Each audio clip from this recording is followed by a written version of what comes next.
সূরাতুল হাশরের এই 20 নম্বর আয়াতে আল্লাহ তাআলা বলছেন, যারা জান্নাতে যাবে আর যারা জাহান্নামে যাবে তারা কখনো সমান নয়। যারা জান্নাতে যাবে তারাই হচ্ছে সফলকাম। সুবহানাল্লাহ পড়ে। এখন সিদ্ধান্ত আপনার নিতে হবে, আপনি কই যাবেন, আমি কই যাব। আল্লাহ তো বলে দিলেন, the people of heaven and the people of hellfire are not equal. The people of heaven gained the ultimate success. সর্বোচ্চ সফলতা অর্জন করেছে তারা, জান্নাতি হয়েছে যারা। ঠিক কি না? সফলতার মানদণ্ড আল্লাহ কোরআনে অনেকগুলো দিয়েছেন। কোথাও বলেছেন, قد أفلح المؤمنون الذين هم في صلاتهم خاشعون। সফল হয়েছে তারা, ঈমান এনেছে যারা। আবার কোথাও বলেছেন, قد أفلح من زكاها وقد خاب من دساها। নিজের আত্মাকে পরিশুদ্ধ করেছে যারা, সফল হয়েছে তারা। আবার সূরা হাশরের 20 নম্বর আয়াতে আল্লাহ বললেন, জান্নাতে ঢুকতে পেরেছে যারা, সফল হয়েছে তারা। জান্নাতে ঢুকতে, কোন রকম ঢুকতে পারলেই সফল। এটাই তো আমরা চাই। আমরা কি চাই? জান্নাত চাই। চিল্লায় বলেন কি চাই? এজন্য আলটিমেট সাকসেস যদি অর্জন করতে চাই, আমাদেরকে জান্নাতি হতে হবে, আমাদেরকে বুদ্ধিমান হতে হবে, যোগ বিয়োগ দিয়ে হিসাব কষে আমাদের পা ফেলতে হবে। মুমিনরা বোকা হয় না, মুমিনরা অথর্ব হয় না, মুমিনরা তাওয়াক্কুল করে কার উপর? আর মুমিনদের টার্গেট হলো জান্নাত। মুমিনদের টার্গেট কি? আবার অন্য আয়াতে আল্লাহ বলেন, ফামান যুহজিহা আনিন নারি ওয়া উদখিলাল জান্নাতা ফাকাদ ফাজ ওয়া মাল হায়াতুদ দুনিয়া ইল্লা মাতাউল গুরুর। জাহান্নাম থেকে যারা বের হওয়ার সার্টিফিকেট পেল, জাহান্নাম থেকে যারা মুক্তি পেল, আর জান্নাতে ঢোকার গ্যারান্টি যারা পেল, তারাই হলো আসল সফল। সুবহানাল্লাহ পড়েন। তাহলে সফলতার মানদণ্ড সূরা হাশরের 20 আয়াত থেকে বোঝা গেল, জান্নাতে যারা ঢুকতে পারবে এরাই সফল। ঢুকতে চাই তো আমরা? এত আস্তে ইনশাআল্লাহ সবাই জান্নাতে ঢুকতে চাই তো ইনশাআল্লাহ? আল্লাহ বললেন, ফারিকুন ফিল জান্নাহ ওয়া ফারিকুন ফিস সাঈর। সবাই কিন্তু জান্নাতে ঢুকবে না, কারণ জাহান্নামও আছে না নাই? ওইটাতেও কিছু ঢোকার দরকার আছে না নাই? কিন্তু আমরা ঢুকতে রাজি না। আজকে যারা আসছে আমরা সবাই কই ঢুকতে চাই?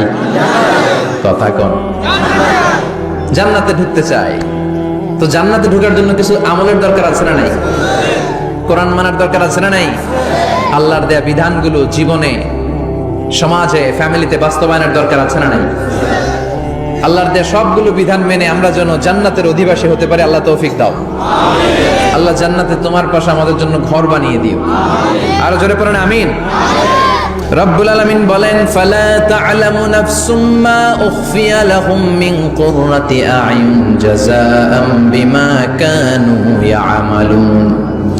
কত সুন্দর জান্নাত আমি তোমাদের জন্য প্রস্তুত রেখেছি, তোমরা কল্পনাও করতে পারবে না, কল্পনাতেও আনতে পারবে না। ফালা তা'লামু নাফসুম মা উখফিয়া লাহুম। কত সুন্দর জান্নাত আমি রেখে দিয়েছি, পৃথিবীর কেউ এটা বলতে পারে না। কারোর ধারণার মধ্যে জান্নাতের ধারণা আসতে পারে কত সুন্দর হবে, কল্পনাতীত। জান্নাতের সৌন্দর্যটা কোরআনের আলোকে আমরা কিছুটা বোঝানোর চেষ্টা করব, কিন্তু আসলে জান্নাত কত সুন্দর এটা কি না দেখে বোঝা যাবে? কথা বলেন। বুখারী মুসলিমের বর্ণনা মানে মুত্তাফাক আলাইহি। বিশ্বনবী বললেন, রব্বুল আলামিন ঘোষণা দিয়েছেন, আ'আদাতু লিইবাদিয়াস সালিহিন। আমি আমার নেককার বান্দাদের জন্য এমন জান্নাত তৈরি করে রেখেছি, মা লা আইনুন রাত, পৃথিবীর কোনো চোখ সেটা দেখে নাই,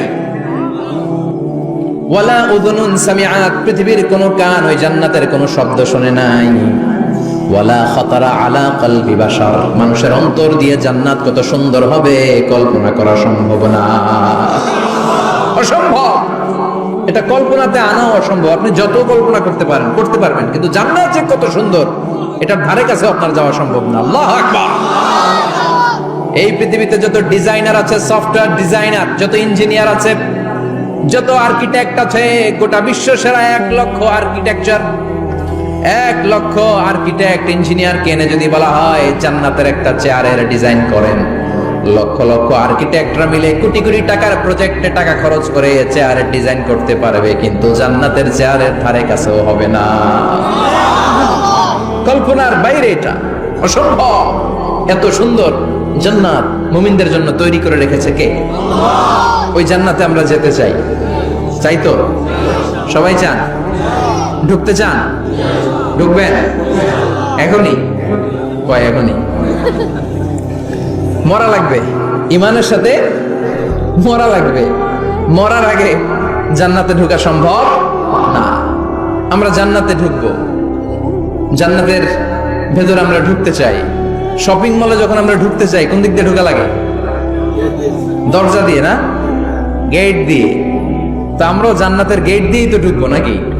নাকি মিস্টার বিনের মতো ধপাস করে পড়বো উপর থেকে? মিস্টার বিন পড়ে না উপর থেকে? কোত্থেকে যেন থপাস করে পড়ে। তা আমরা কিন্তু থপাস করে উপর থেকে জান্নাতে পড়বো না, আমরা জান্নাতের কোন না কোনো গেট দিয়ে ঢুকতে হবে। বিশ্বনবী ফরমান, বুখারীর বর্ণনা, ইন্নালিল জান্নাতি সামানিয়াতু আবওয়াব, জান্নাতের ভেতরে 8টা দরজা আছে। কয়টা?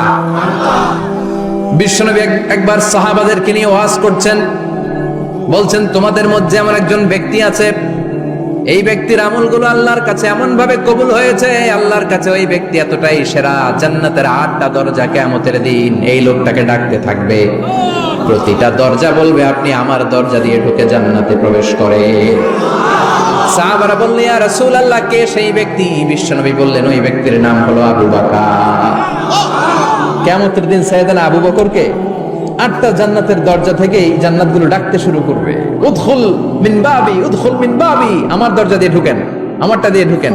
ওই দরজা থেকে বলবে আমারটা দিয়ে ঢুকেন। আল্লাহু আকবার। বিশ্বনবী আমাদেরকেও নিরাশ করেন নাই। বিশ্বনবী বললেন, কেউ যদি প্রতিদিন 5 ওয়াক্ত নামাজের আগে যে ওযু করে, ওযুর পরে কেউ যদি পড়ে আশহাদু আল্লা ইলাহা ইল্লাল্লাহ ওয়া আশহাদু আন্না মুহাম্মাদান আবদুল্লাহি ওয়া রাসূলুহু, প্রত্যেক ওযুর পরে যেই ব্যক্তি এই দোয়াটা পড়বে, ওই ব্যক্তির জন্য রব্বুল আলামিন কিয়ামতের দিন জান্নাতের 8টা দরজা খুলে দিবে।